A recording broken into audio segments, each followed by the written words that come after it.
Glória a Deus, a paz do Senhor Jesus. Eu quero cumprimentar os irmãos neste momento para podermos iniciarmos a nossa lição da Escola Bíblica Dominical, agora quarto trimestre, sobre o título O Deus de toda a provisão. Esperança e sabedoria divina para a igreja em meio às crises. Nós estamos aí então com essa incumbência, sentimos a responsabilidade de trazermos aos corações dos irmãos a lição da Escola Bíblica Dominical deste domingo, agora dia 2 de outubro de 2016. Eu queria dizer aos irmãos que também temos um blog, tiagoluispereira.blogspot.com, tiagoluispereira.blogspot.com.br.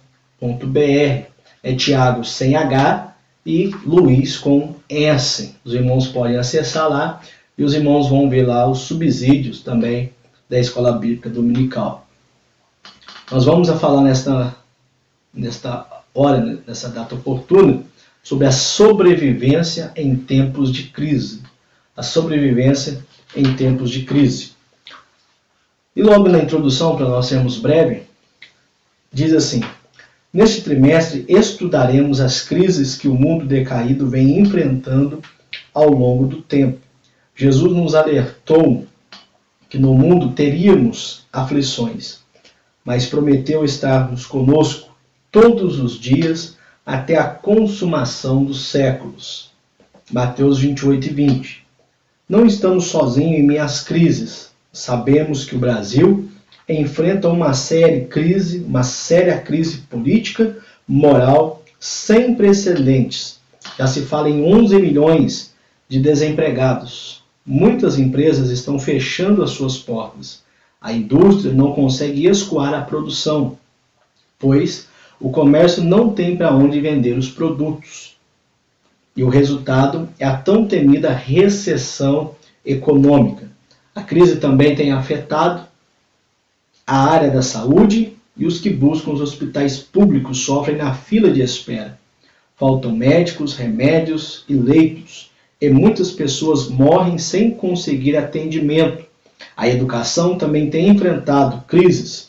Vivemos em uma sociedade caótica, porém temos um Deus que cuida de nós, é o que veremos nesta lição. Então, irmãos, é um tema muito sugestivo para este momento que nós estamos atravessando em nosso país. Nós estamos em crise política, crise financeira, mas, irmão, nós temos que acreditar, confiar que Deus está no controle de todas as coisas. Eu escrevi no meu blog que Deus ainda está assentado no trono e detém todo o poder nas suas mãos.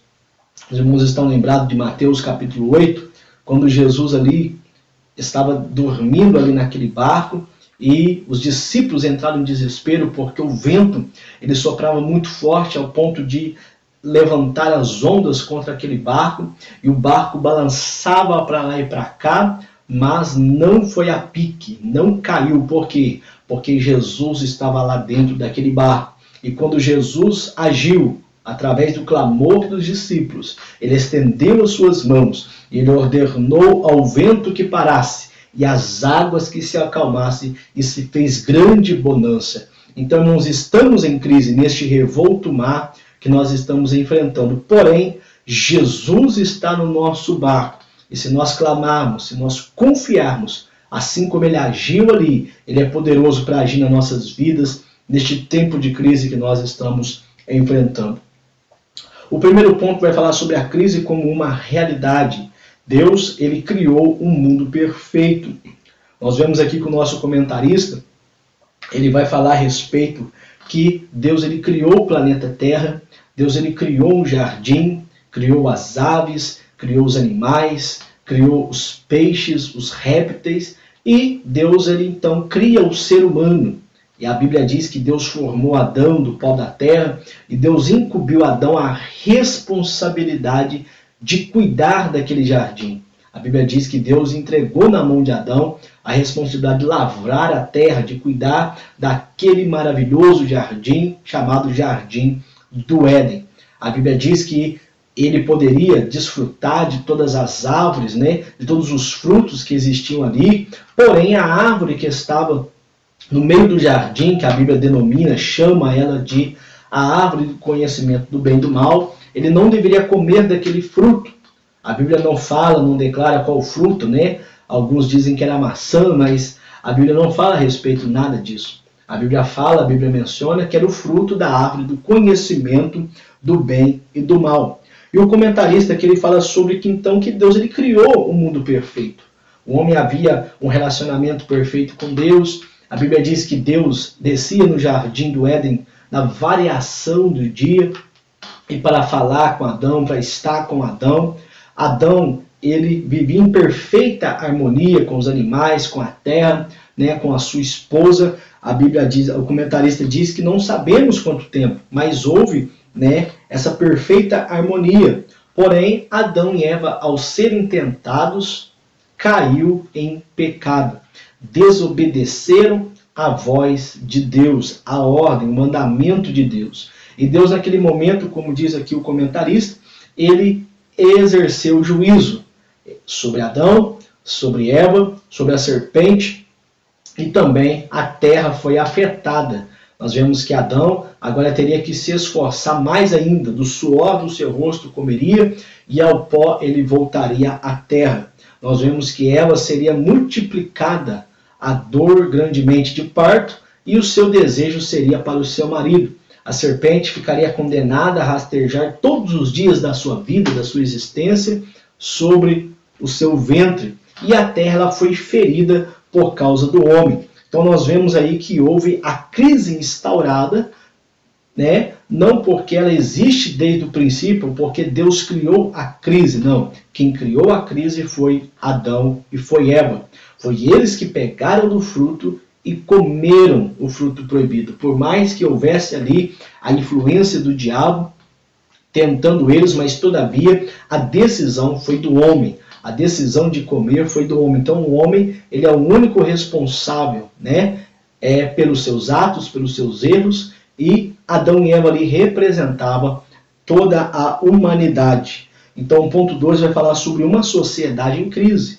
Então, ou seja, nesse tópico, o comentarista vai dizer que toda a sociedade foi afetada pelo pecado, né?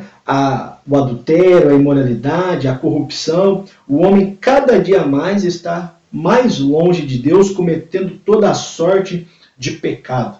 E o comentarista afirma aqui que o Senhor breve virá e fará justiça. Porém nós, né, que servimos a Deus, temos que ser de maneiras diferentes. Nós não podemos viver como as pessoas vivem aí fora. Temos que viver conforme Noé viveu nos dias antedilúvio. É o que nós vamos ver aqui no tópico 2. Mas a sociedade ela foi afetada.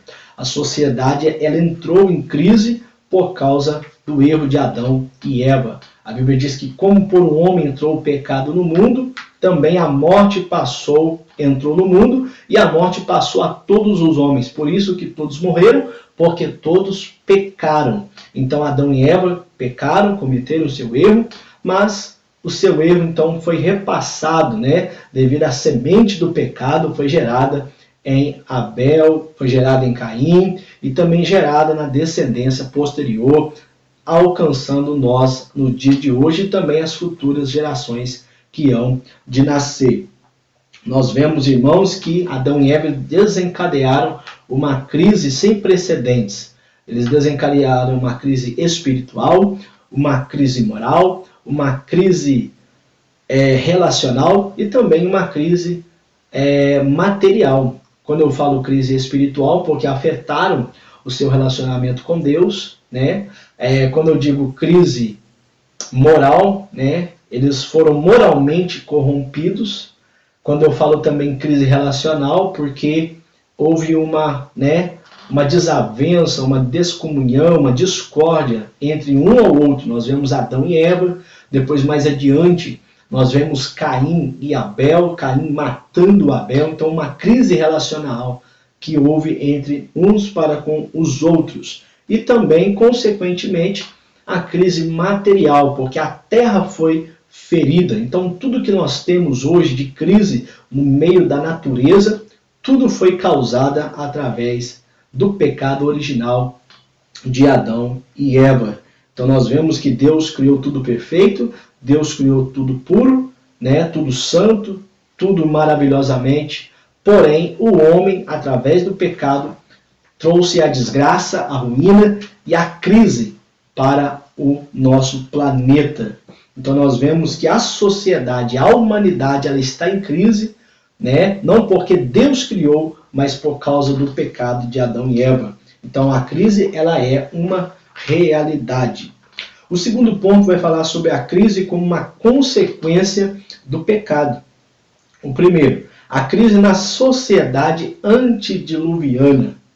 Então o comentarista da nossa lição, ele vai dizer que no mundo ante o dilúvio, as pessoas estavam vivendo bem, as pessoas tinham prosperidade, as pessoas tinham fartura de pão, as pessoas tinham saúde e longevidade. Por que ele diz isso? Porque quando nós lemos lá no Evangelho de Mateus, Jesus falando a respeito, assim como os homens comiam, bebiam, davam-se em casamento, né? E não perceberam até que Noé entrou na arca, ele faz uma comparação como os dias que vão ser os últimos dias. Nós vemos ali que Jesus ele afirma que assim como eles comiam e bebiam. Então isso é uma expressão clássica de uma fartura de pão. Eles comiam regaladamente, bebiam regaladamente, então havia fartura de pão. A Bíblia vai dizer também que, como diz o comentarista, havia expectativa de vida, longevidade. A Bíblia vai dizer de Matusalém que viveu mais de 900 anos. Então, eles tinham tudo de bom, estavam aparentemente vivendo uma grande prosperidade, mas moralmente e espiritualmente, irmãos, a terra estava cheia de violência, cheia de imoralidade. Nós vemos Lameque, ali aquele homem, né, o primeiro polígamo, ou seja, o primeiro homem a realizar a poligamia, ou seja, ter mais de um cônjuge. A Bíblia diz que ele tomou 2 mulheres para si. E nós vemos ali que ele feriu o princípio original de Deus, porque a Bíblia diz que Deus criou homem e mulher. Deus criou macho e Deus criou fêmea. Deus criou um Adão e Deus criou uma Eva. Um Adão para uma Eva e uma Eva para um Adão. E Lameque, ele toma 2 mulheres. Ele fere o princípio de Deus, mostrando a sua imoralidade como característica dos homens daquela época. A Bíblia vai dizer também que Lameque, ele orgulhosamente era um homem violento, e ele expressou isso quando ele diz: matei um homem por me ferir e um jovem por me pisar. Veja só, irmãos, como a violência estava marcada naquela época. Então, aparente de uma possível prosperidade, moralmente e espiritualmente, o homem estava cada vez mais afastado de Deus. Nós vemos que o comentarista diz que Deus ele é santo e Deus não pode tolerar o pecado. Então chegou o momento que Deus ele resolveu dar um basta naquilo. E como ele resolveu fazer isso? Através do dilúvio. Deus ele resolveu destruir toda aquela humanidade e ele poupou somente Noé e a sua família, né? E um par de cada animal daquela época. E a Bíblia vai dizer então que toda aquela geração foi destruída e somente Noé e a sua família, totalizando 8 pessoas, foram salvas daquela tragédia, foram salvos daquela destruição. Nós percebemos aqui, irmãos, que Deus ele é justo, né? Deus ele é juízo, mas Deus também ele é misericórdia. Nós vemos a justiça e a misericórdia de Deus caminhando lado a lado.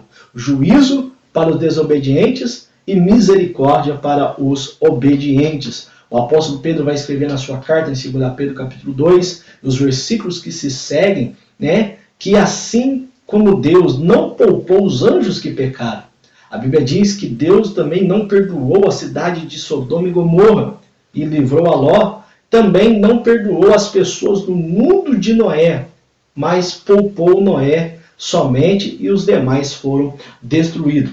Todas essas referências, né, eu estou falando por cima, meus irmãos podem conferir no meu blog aí, tiagoluispereira.blogspot.com. blogspot.com.br. Está lá todas as referências que eu estou dizendo. E esta videoaula é somente para elucidar, né, alguns pontos e fazer um resumo, né, para que você tenha uma ideia, uma melhor compreensão daquilo que vamos estudar domingo na escola bíblica dominical. A Bíblia vai dizer no ponto 2, a crise na sociedade pós-dilúvio. Noé repovoou a terra, porém o homem continuou com a semente do pecado. A Bíblia vai dizer, o comentarista vai dizer, que Noé, após o dilúvio, ele plantou uma vinha e ele se embebedou-se do fruto daquela vinha e foi de maneira tão trágica que ele se despiu, ficou completamente nu, e o seu filho Cã, ao ver o seu pai nu, começou a zombar. Em vez de cobrir a nudez de Noé, ele pegou e foi zombar, expôs mais ainda a nudez aos seus outros irmãos. E aquilo, né, quando Noé voltou da sua embriaguez, Noé ficou, né, muito bravo, muito irado, e amaldiçoou Cã e abençoou Sem e Jafé. Então nós vemos ali que mesmo após o dilúvio, o servo de Deus, no vacilo, né, ali trouxe maldição para sua casa e principalmente para um dos seus filhos. A Bíblia vai dizer que a descendência de Sem, Cã e Jafé,